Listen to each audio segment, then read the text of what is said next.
All right. Welcome, everyone. Welcome, welcome. Today is new episode of the BBD IG Live, and I am really excited today to talk about meeting in person. And we have the incredible Anshul Singh joining us today. Are you from Canada? Are you calling in from Canada today? I am, Ben. Yeah, I'm based out of Ottawa, Canada, capital. And and a lot of people don't know much about the points and miles community. At least the US market doesn't know much about the Canadian points and miles community, but there's quite a bit of you and a great community. I mean, I met you at a couple of the travel summits that we've had, up there in the past few years, and very well attended by the US market, surprisingly. And I think we're really excited to see more US people find out a little bit more about the great Canadian speakers. I know we had Rachel Yuan come speak to us recently, and we've had Kevin from Fly Trippers. So we've had some of our Canadian speakers that you're having up at your conference coming up very, very soon. And I wanted to talk a little bit about that. For many of us, we all started learning about points miles from online sources, people that are on YouTube and Instagram. And when I started, it was reading blogs and Facebook groups and stuff like that. And that's kind of changed a lot. But I really felt like when I met people in person live, that really changed the game for me. Tell me a little bit about, yourself, Anshul, and how you got involved and how this all got started for you. Wow, there's a lot to unpack. So to first question, yes, absolutely. Much with most things, I guess the US, the scale of things is much bigger. So of course, although Canada, smaller footprint, so to speak, even in the points and miles of game, we are pretty consistent and a very strong and growing community here in Canada. To give you an example, I've been doing meetups across Canada since, I'd say 2015, 2016 was our first meetup. And we do it across Canada, so Vancouver, Toronto, Ottawa, Montreal. And we kind of grew from there, from having 20 people come out to now having 50, 60 people come out. Prince of Travel put on a really great conference, a points conference in the last few years, which was well attended. I think that's the one you were talking about where we first met, which also had great attendance from the US. So that also goes on to tell you how well read Canadian websites, blogs, community forums are even across the border. And the biggest thing, despite being a smaller footprint, a lot of the commonalities is basically where the community drives exist, which is think about Amex cards, for example, or think about any of those popular points cards that are super flexible that people use. Aeroplan is a big one. More and more people in the US seem to now enjoy the fruits of Aeroplan and what it can offer as a loyalty program. Bigger blogs such as 1 Mile at a Time, View from the Wing, and all of them have kind of mentioned how much they love the currency of Air Canada and what the possibilities are. So all of those things have sort of kept that Canadian community not just thriving, but growing at a pace that I have not seen since sort of doing this, I would say around that 2010, 2011, thereabouts.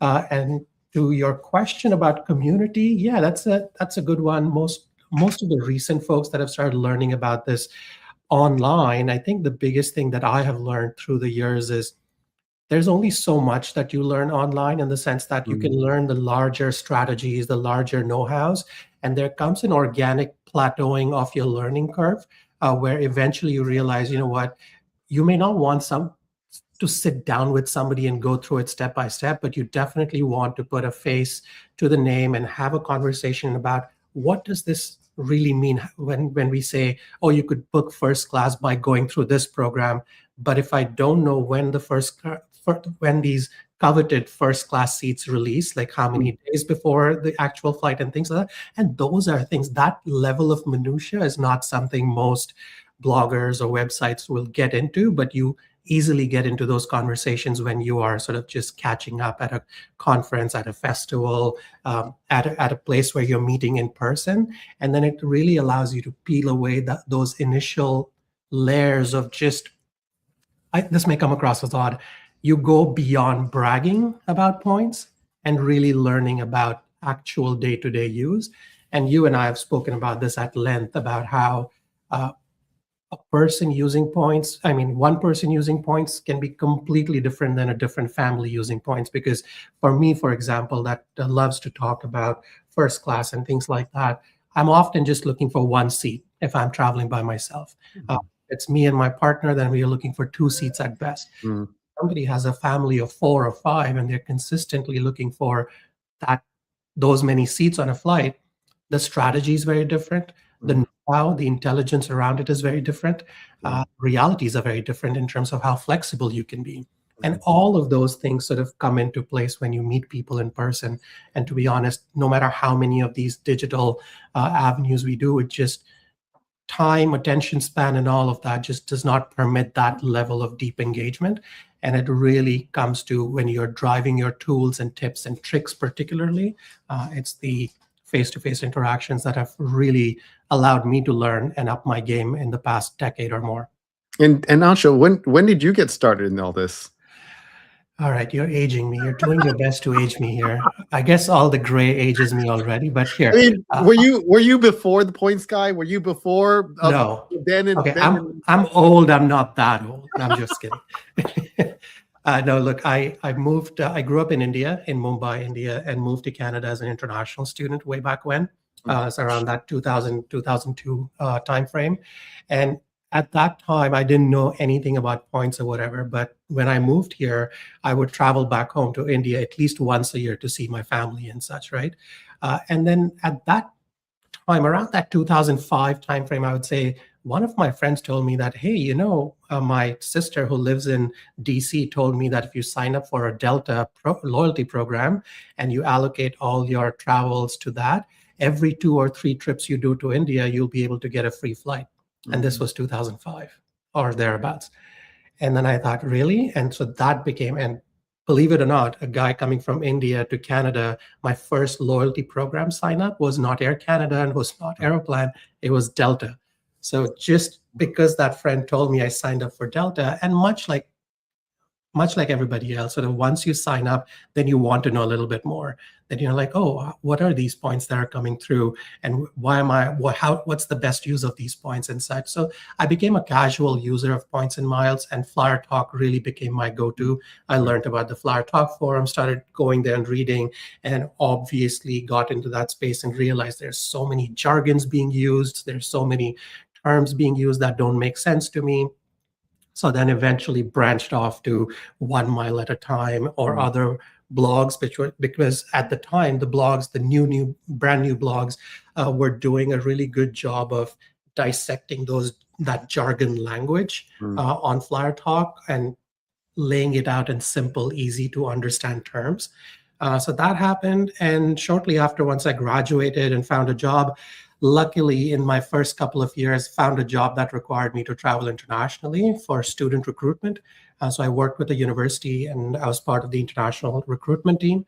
So got to travel around the world. I would typically do anywhere between 18 to 20 countries in a year, and talk about studying as an international student in Canada and what that means and all of the pieces. So guess what? When I started traveling that much, all of the points started rolling in, but then I had no way to understand the best usage of that point.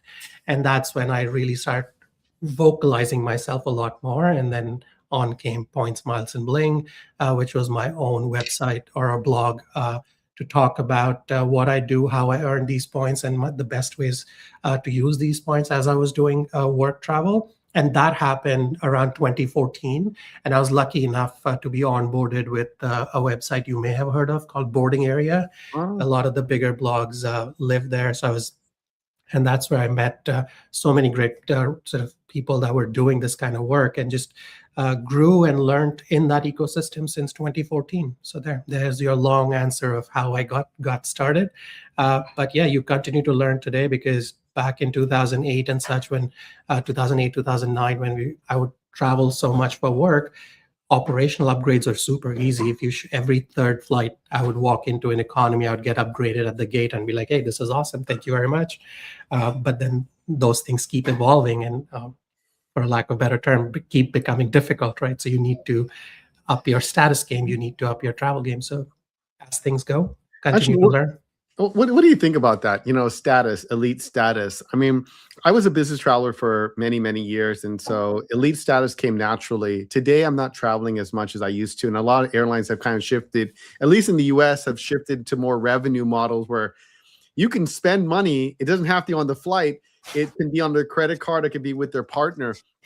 Do you think that that's where, like, that's a natural progression for them to go, is continue down that road? Or are we ever going to go back to mileage running again and actually say, hey, you can fly your way there? I think Alaska right now is the only one that says, hey, if you fly, you can earn status.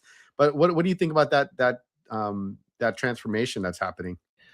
I mean, short answer, I don't think we're going back. Just being fully dollar value based in terms of how much you spend. With the airline, I think the other piece that's changing quite a bit is airlines are getting pretty savvy. Airlines and even hotels are getting pretty savvy at understanding that not everybody is going to fly the levels that they want to get those status. So there are airlines like American or even Aeroplan and such that open up certain levels of status just based on credit card spending.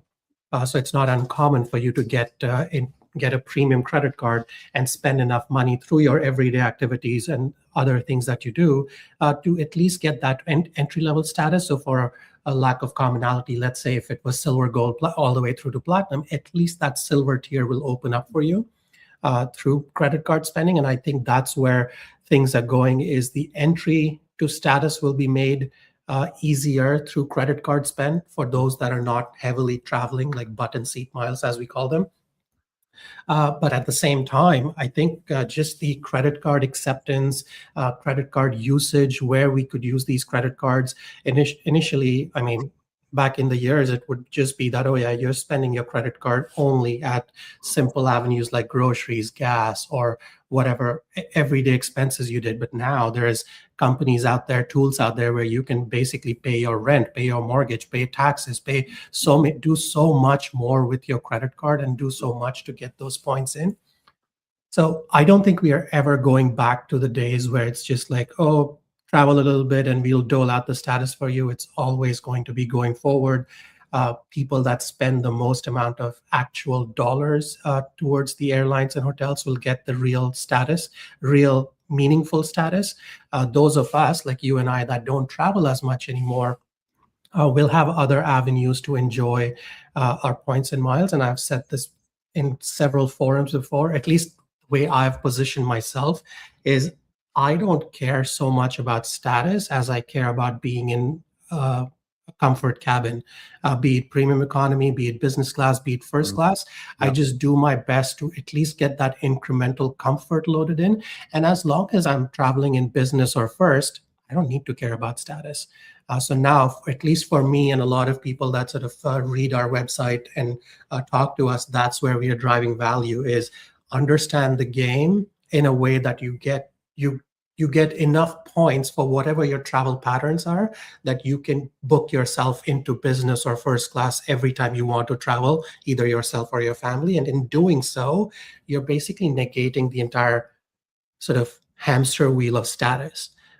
Because at the end of the day, status really helps people who are road warriors and for whatever reason may not book themselves, or the company may not book them directly into a business class cabin. For them, status makes a huge difference, even just having incremental value add-on, like having access to a lounge, having extra drink or food being included, or whatever the case might be in their loyalty program.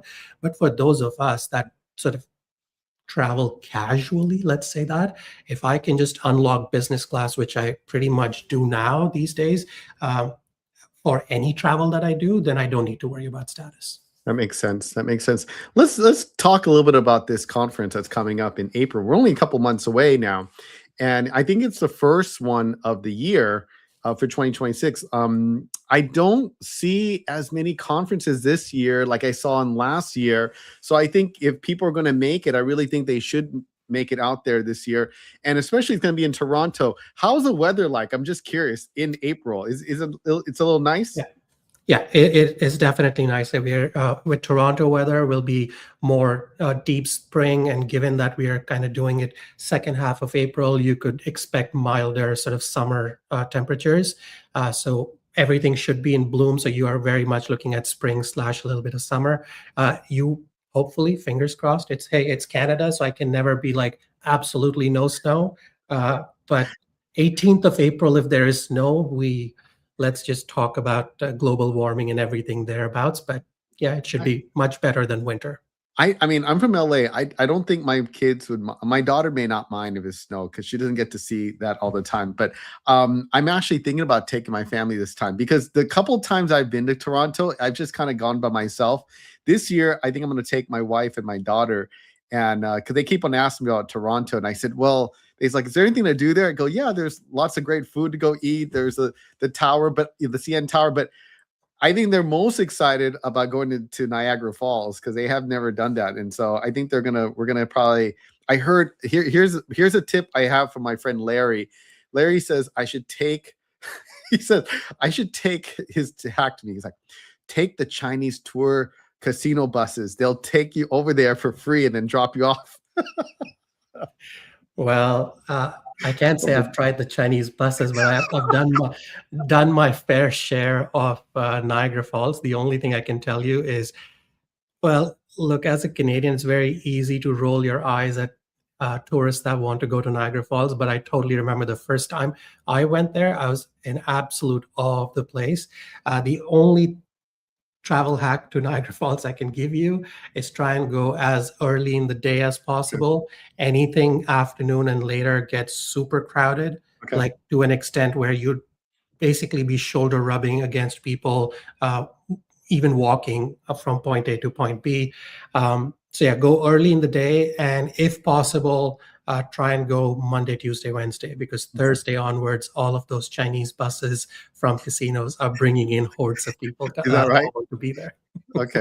Maybe I'll stay the extra night and just stay there. Exactly. I think you'd be better off if you just stuck around an extra day and did that on a Monday. The beauty of it is because it's a natural thing that you're going there for, which is a waterfall. You don't have to worry about when is it open, when does it close. It's always open. It's always there, and you'll be able to enjoy that without. Yeah, I keep on saving that trip because I'm like, okay, well, I'm gonna go. I'll probably bring my family. So I actually haven't been to Niagara Falls, so I'll probably go do it this time around. So I'm really excited about that. So let's talk a little bit about some of the what are the things that people are gonna probably gain by coming to there. I think there's some great topics that you have coming up and some fantastic speakers. I know Rachel's one of them, and she was like the darling of last year's Chicago seminar. I kid you not. So many people came to me and said Rachel was unbelievable. Her sessions, and I heard she's speaking again this year. Yeah, Rachel is definitely going to be speaking. Yeah, we have a great lineup of people, Rachel included, who is now part of my company, Points, Miles, and Bling. So she'll be repping the flag high in our speaking. But why stop just at Rachel? You'll have folks might be familiar with the Frequent Miler. So Nick and Greg are going to be there. Ben, you're going to be there yourself. So don't undersell yourself. And then, of course, first of all, we can't just skip over that. So Nick is going to be there, and Greg. Okay, so here's the thing. Here's what a lot of people don't realize: the actual Chicago Points Festival is sold out, and a lot of people are on the wait list. So if they can't make it to that one in October, and they want to go see Greg and Nick, yes, I'll lay down the picture for you. So here's what's going on. Chicago Seminars, the Heritage Edition, which is run by Stefan Krasowski, is going through a name change. It's going forward, it's going to be called Points Travel Festival, exactly what you're looking at in the running scroll on your screens. So Points Travel Festival Chicago 2026 is already sold out and running, if I'm to understand, close to 150 people in waitlist. And that event is already at 400 people sold out. So now the Toronto event is the first time. A lot of the Canadian folks used to attend Chicago Seminars, Heritage Edition, over the years, or Chicago Seminars as it was called, for over a decade. And that's how I got to sort of know more of Stefan and everything that he does. So the idea was simple. When I kind of engaged with him to become a co-organizer for Toronto, I really wanted to bring that ethos of Chicago Seminars, which was again, for a lack of a better term, slightly grungy, slightly more points seeped in there, without the corporate labeling of airlines and hotels and things like that, and very community first, big tent event where speakers and people of all kinds were invited to come and tell us about all the wonderful things they were doing and how they were unlocking value for travel. And you've seen what Chicago Seminars has done in that event itself. So we are bringing that ethos and that big tent now down to up to Toronto, I should say, up to Toronto for the first time, 2026, and that would be in April. So again, a lot of the regular speakers at Chicago Seminars that you would have typically seen are also coming over, much like yourself. Greg and Nick are coming from Frequent Miler. We have Clint Henderson that is confirmed from the Points Guy. Yeah. So TPG would be there as well in Toronto. And of course, you'll have all of the big names that you may have heard of from Canada, from Milesopedia, Rewards Canada, Prince of Travel, ourselves, Points, Miles, and Bling, Fly Trippers. So, and there's going to be a good collection of people that you may have seen on social media as well. These are people much like yourself, Ben, and others that do such a great job of sort of tying that last end in, which is really telling people about the value on a day-to-day basis, as opposed to just waiting for somebody to go and read a website. So I think we are trying to bring in the big influencers on social media and big influencers on the publishing side all into one giant tent, as I call it, into this festival. The festival has a Friday reception or a Friday evening party. You and I both know some of the best discussions happen at these cocktail evenings that go run into late night. So if you are interested, and when you do register, Ben, you should throw your link in chat, and or people can connect with you or DM you. Yeah, if people can DM me if they want. Event. Yeah, I think if anybody's interested in attending, send me a note. I can be able to send you the link so you can be able to join. And I really think this is going to be one of, to me, although it's the first year in Toronto, I actually look at the lineup and it looks like it's a lineup that's been running for years. And so I think it is a fantastic one to attend. And folks, if you haven't been to Niagara Falls, you come join me after we're done with this conference. It'll be a fun time. And here's the thing about it. What I found is, although it's one day of in the room conference, you have a lot of time there in between the before and after and during to meet up with, because some of the hallway discussions you can't, I have people all the time, because I attend many of the conferences, and people ask me all the time, which conference should I go to and what is important. And here's the thing, what you learn online, you can learn online. Even if they stream this conference, even if we stream this conference, I'm going to tell you, you'll miss more than half of the stuff to learn, because a lot of the stuff you're going to learn is not going to be necessarily always on stage. Some of it happens before stage, off the stage, at the bar, at the restaurant, at the dinner, during the lunch, in the hallway. There's all this stuff, that conversation, the people you meet. And I always say to people when I run like a networking class, I would say that if you leave a conference, you should at least have 10 to 15 more people that you have collected names, or even better yet, they invite you to group chat. That to me is like how I determine if it was good enough. I'm like, did you invite to the group chat? Is there a new group chat? And if there is, and that means that was successful, because you're going to leave from that. You're going to learn more from the group chat sometimes, but that's what started was going to that event. No, for sure. And the structure is such that, like I said, the Friday cocktail event followed by Saturday, the full day of conference itself, all the sessions. There's going to be lots of networking breaks, icebreakers, and evening time. And that Saturday just doesn't end with sessions. There's a Saturday party that is included in the ticket. So you basically could do 2 full days of late night chit-chatting about points and such. And you and I both know there's been some of the best conversations that I overhear tend to be, hey, what was that person talking about, that gift card thing? Like, what do they mean? And then you start from there, and then 15 minutes into, with a drink in hand, you've just unraveled somebody's life in terms of, this is what I can do, step 1 to step 10, and get it done. And to your point, the biggest takeaways from these events is human connections, and we really are driving that. And you've experienced this with Chicago Seminars, the last one, 2025, and you're bringing that on for this Points Travel Festival in Toronto as well, where closer to the event, everybody that's attending and that is registered will get an invite to a closed WhatsApp group. So all 200 people, and that's the event capacity for the first year, 200 people. And fingers crossed, if things go well, we are looking at 2027 to be bigger and better. Hopefully, get closer to where the Chicago edition is with 400 spots. But the idea is to get that closed WhatsApp group going so that people can actually have that honest connection and honest conversation in that without constantly being told when you can talk, who can you talk to, and things like that.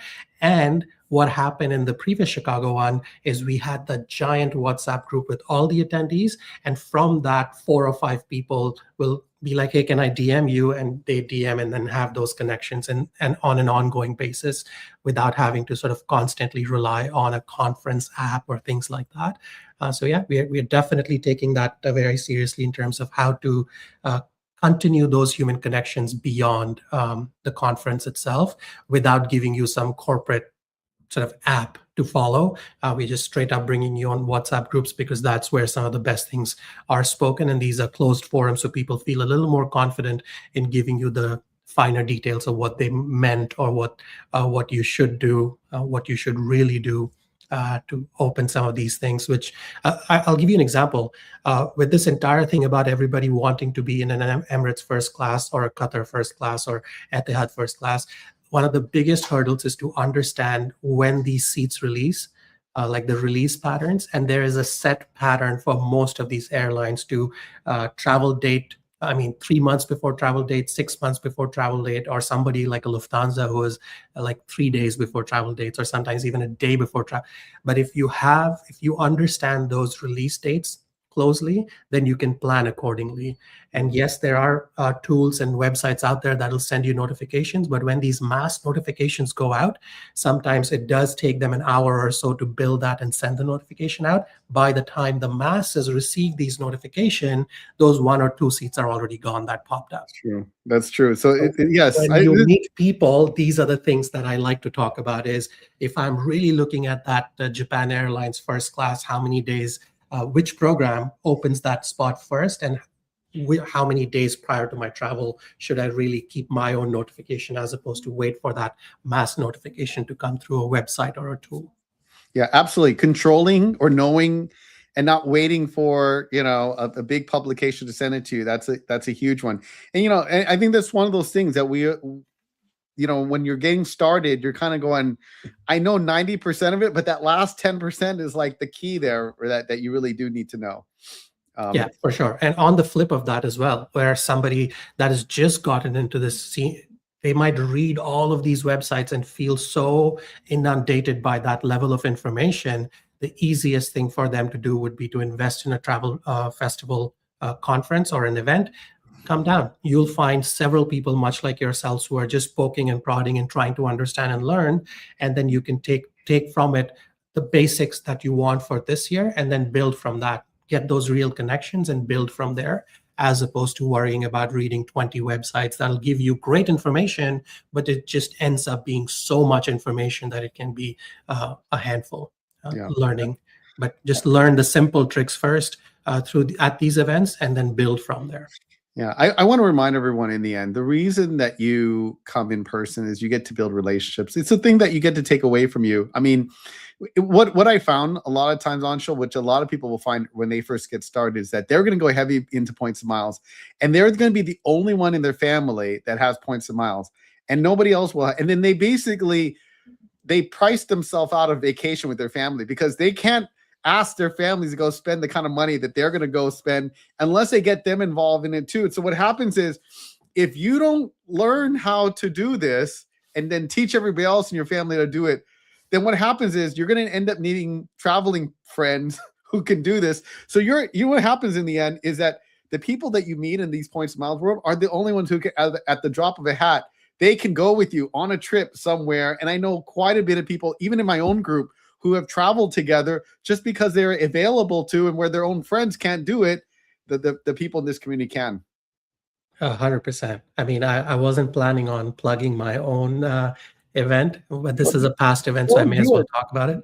I So mean, I wanted to go to your last event. that's true. You did, I yes. wanted to go to it. Go tell them about it. Look, if anybody ever wanted to go to Airbus factory tour, Anshul's hosting these kind of events in France, in Toulouse.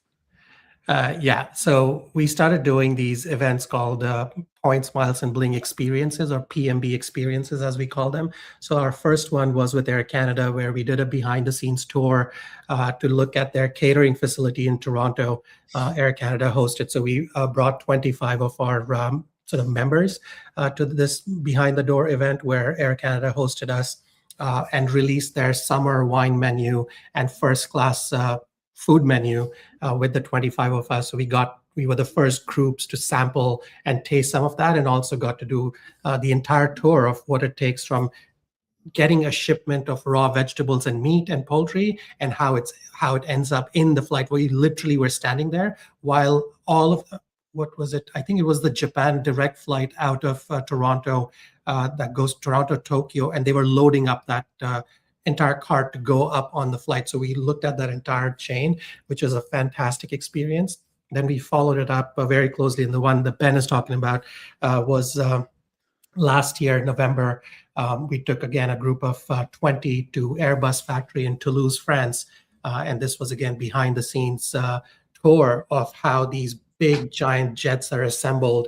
We got to see the entire assembly line of the A350. We got to see about 4 or 5 Beluga planes. If you don't know what they are, you should look them up. These are transport planes that Airbus uses to transport parts, and they are just one of the best AvGeek things that you can do in this hobby. So we got to see them and got to really spend time with 25 of the ardent sort of community members that want to do these cool things and may have not, like to Ben's point, may have not been able to convince their own families to go to Toulouse and do something geeky and nerdy, but we were able to put together an experience like that.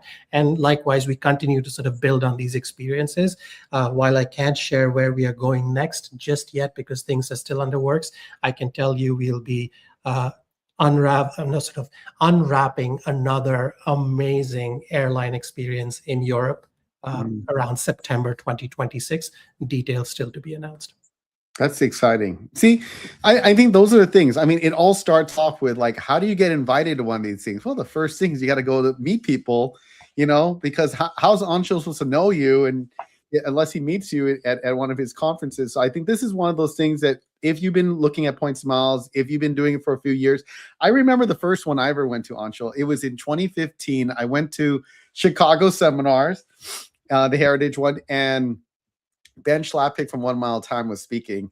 And I'm like, I'm a fanboy. So I'm like, I'm going to go and speak and see him.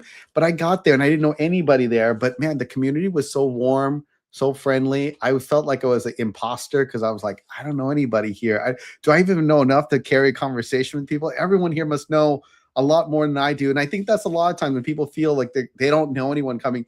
But the community, we have something in common, which is our love for travel, our love to, comfort could be one of them, or the idea that you want to be able to travel more and travel better. I think those things are usually there. And if you can talk about something, that place you've been to or where you want to go, I'm sure someone's going to have a tip for you to help you. And then the conversation goes from there. And I could give you a very tangible example of what you just said. When you and I met last at the Chicago seminars in October, was it? I got a chance to speak with you and a few others and told them about this trip coming up to Toulouse. I know you couldn't make it, but we had two people that I just met there for the very first time who were really interested because I happened to be on the stage and mentioned it. They came and asked about how to join in. And Timothy was one of them. And Timothy joined us. He was based out of Germany, who was attending this event. And yeah, Timothy was with us in Toulouse and is just such a fantastic person that I would never have met had I not mentioned this event and tour. And to your point, that's how we find our own community. We find our own tribe, right? And I'm sure, Ben, you are itching to attend one of these whenever we do it next. And likewise, if you come to these other events, that's the only place I'm able to talk about these things because the uptake is small. And I'm not just talking about my own event. If Ben is doing a tour for you guys and everybody else, one of the biggest challenges is you can only design a tour for so many people at a time. And when it becomes that selective, oftentimes we'll rely on community members that we met at an event in person to be like, yeah, I met that person. I know they're really interested, and let's, have them on board, as opposed to advertise it online and social media and hope that internet strangers can click through and come to my event. So I have never spent a single cent advertising my event, because I know 25 spots, all I have to do is turn back to my own Discord or WhatsApp community, or talk about it in one or two of these conferences that I attend in a year physically, and we'll have those people. And that's the real value to being in these places, is build those connections even beyond points. And it could be anything. It could be a love for a country, love for a certain thing that you do. Because of our own Points, Miles, and Blink community, there are several people that travel, and this may come across as the weirdest thing. Do you know Din Tai Fung, Of the course. yeah, The dumpling, the the soup dumpling place? Yeah. There are a smaller group of 5 or 6 people from our own community, from Points, Miles, and Blink, that travel across the country just to go to Din Tai Fungs around the world. That's the level of geekiness I'm talking about. And that is only possible when you come and meet people at meetups, when you come and meet people at conferences, because nobody's going to stand up at a nobody's going to be on a website talking about these dumpling tours that people are doing. But you find your tribe and you do these fun things. You get to, it's not that strange, because every time I pass by Din Tai Fung, it's usually I have a long line, a lot of people. So whenever I pass by, like I went to Portland and I found one in the mall with no line, I'm just like, oh my God, there's one here, no line. Then I was in Thailand the other day and there was no line either. And I was just like, I could see somebody putting I'm going to put parts in the maps in the world. I had a friend of mine who went to every Hard Rock in the world, every Hard Rock cafe, like that was his thing. And then so I can see someone do that with Din Tai Fung. I would probably take Din Tai Fung over Hard Rock Cafe for me. So one of the other things that we do is meetups across, like I mentioned, the meetups that we do across. Up until the last year, which was maybe a couple of years ago, when Hyatt and MGM broke up and MGM aligned with Marriott Bonvoy, we used to do Vegas meetups only to do mattress running at MGM properties. Wow. Just one of those things where we would bring about 15, 20 people that wanted to do their mattress runs in Vegas at MGM rates. And we are talking like either complimentary nights or spending $20 a night at some of the cheaper resorts and hotels. And that was their mattress running towards a status. So again, the idea is you can do all of these niche things once you build human connections at these events. That makes sense. So, folks, if you are looking to go to the Points Travel Festival, send me a DM. I'll make sure I send you the link so you can be able to join. It is going to be fantastic. They have some of the best speakers in the country. If you want to learn about Points Miles, I will be speaking there as well. We have some Americans. And here's the other thing there. I love about the Canadian speakers? They talk about different origin airports that I would never think about. And sometimes that's what you need to get started, is find the right airport to fly in and out of, and some of these great tricks. I love it. I think the Canadian market is fantastic for that. I'll tell you why that happens, why a lot of the Canadian speakers and a lot of the Canadian expertise is dependent on some of the non-traditional things, is because when you think of some bigger airports in the country, big hubs, airline hubs, you can only think of 3, right? Like, for example, like Toronto, Montreal, Vancouver are the 3 biggest hubs in the country. We're talking 3 airports in the country. But guess what? I get better value if I'm able to go out of LAX, out of SFO, out of Denver, out of somewhere else. So because it's necessity is the mother of all inventions, right? So we constantly think one other step as to, if I don't start here, I position myself to LAX, or if I position myself to JFK, or if I position myself to Newark, do I get better value? And so oftentimes the Canadian sort of Points and Miles gurus will often have that knowledge of, yes, you can unlock value out of Toronto, but guess what? You can unlock even better value if you flew out of, I don't know, JFK, or if you flew out of Atlanta instead. So how do you do that positioning? What kind of programs? So all of us here in Canada, at least the Points and Miles people, have at least one program that we consistently use just for positioning flights. just because JFK will give us access to a lot more premium cabins, a lot more premium seats than a Toronto or a Montreal might give us. That's So fantastic. it's a slightly more nuanced take, and I know when we present that kind of information at these conferences, that's what gets people to sit back and go, "Hey, you're not even in US and you know these things," is because we just have to go a little further to engage into that value-seeking proposition.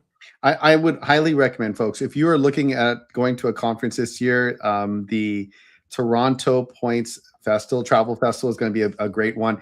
Anshul, before we finish up, we wrap up. Quick lightning round. Who is your favorite airline loyalty program? Hi. It's so difficult. Why do you ask? It cannot be a quick round. And you can't say Aeroplan.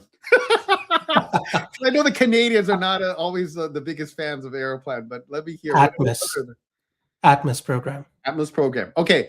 Best business class seat. Oh, right now, 2026, as I said, I have a Swiss A350 brand new Swiss Senses flight coming up. So I'm really looking forward to that. And I've read so much and amped it up that I think that's going to be the next big thing. So I would say that, and very closely, and this might be very controversial, followed by the A350 Air India business class. Air India only has a couple of ridiculously good cabins, and that's one of them. So seek them out if you are in the Star Alliance world. If you dabble in Aeroplan points, seek out Air India A350 and Air India 787-9s, the new ones that are now flying out of Mumbai and Frankfurt. Just absolute top-notch cabins. What about favorite flight crew? Are we talking nationality? What are we talking about here? What's your favorite airline? What's your favorite airline flight crew? This is easy. Etihad. Etihad, okay. Yeah, okay. Easy. This comes out of my personal thing. I personally prefer Etihad over Emirates. And again, might be a controversial take, but just consistently the soft product on Etihad, be it first class or be it in business, for me has been excellent on Etihad. And I really, really, yes, I'm biased. I really love the Armani by Casa concept that they have, be it plates, the plating, the food itself, the duvet covers, everything. So it's all by Armani. Armani Casa is what they're called, Armani Home, I suppose. So speaking of food and who is your favorite catering? Interesting. Catering, I love Singapore. I also love Emirates for catering. Yeah, those would be the closest. I love Doha too. I love Qatar as well. It's a tough one. I want to say I'm a foodie. I love eating in flight. Yeah, but I know a lot of people love ANA. They'll talk about JAL, and as much as I love ANA and JAL food, I think I lean towards my South Asian heritage, and I like a bit of spice in my food and that kind of flavor profile. And I think the Middle Eastern airlines have really nailed down that flavor profile because they serve so much of that diaspora in and out of Dubai. So yeah, Emirates for sure, and then closely Singapore, because Singapore, even in economy or their regular business class, does a really good job of serving good food. How about best business class lounge? This is an easy one. Qatar Al Morjan, the Garden. The Garden is basically Al Safa, which is their first class lounge. The Garden is first class light, and you just have to be traveling in business class. So it's a business class lounge. The look, the feel, the service standards, everything is, like I said, first class light. And how about, I know we're going to go into Canadian territory. What's the best Canadian travel credit card right now? Best Canadian travel credit card right now. It's very easy to lean back and talk about all the Amex cards and such, but I'll give you one that people may not know as much. RBC Avion Visa Infinite card. Those points transfer to some really coveted airline programs like American, Cathay. So those are the two really good ones to transfer those points to. And of course, British Airways, Avios as well. Because they transfer to these airline points, a lot of the points and miles community uses the RBC Avion card, particularly to transfer to, say, American, because we don't have cards that give us American miles easily. Yeah. So in my household, that's like the quasi currency for earning American miles is the RBC points. And we can do a completely different hour talking about the good things American has to offer, the program, not the airlines as such. That makes sense. Well, Anshul, I want to appreciate you joining us today and talk a little bit more about the Points Travel Festival in Toronto. It's on April 17th in the evening. They got a little party, then the whole day on the 18th, ending with a great party. If you folks want tickets, please make sure to send me a DM. I will make sure I get the link so that you can be able to join us. Like I said, the October one looks like that's already sold out. So if you want to go see Frequent Miler, myself, Rachel, all the great Canadian speakers, and the fantastic topic we're going to cover, from elite status to family travel to how to be able to go around the world and on different programs. It's all going to be covered there at the upcoming festival in Toronto, April 18th. Thank you again, Anshul, for joining us. I appreciate it. Thank you for having me, Ben. Appreciate you. Have a good day. Bye-bye.